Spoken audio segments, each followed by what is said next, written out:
மாயவரமும் சீர்காழியும் சேர்ந்தது ஒரு சுபா. இதை வந்து 2 பேர் இருக்காங்க. ஒன்று பெரிய வகுப்பு பாளையக்காரர், இன்னொன்று சின்ன வகுப்பு பாளையக்காரர்.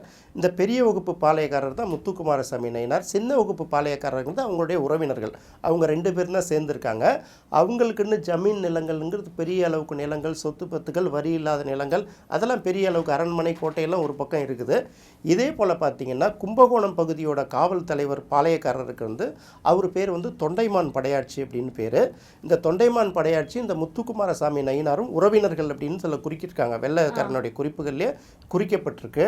அதே போல் இன்னொரு பக்கத்தில் பாபநாசம் பக்கத்தில் கபிஸ்தலம் இருக்கு இல்லையா, அந்த கபிஸ்தலம் பகுதி அதை சுற்றியுள்ள பகுதிகளுக்கெல்லாம் காவல் தலைவராகவும் பாளையக்காரர்களாகவும் இருந்தவங்க முத்தையா மூப்பனார் அப்படிங்கிறவங்க இருந்திருக்காங்க.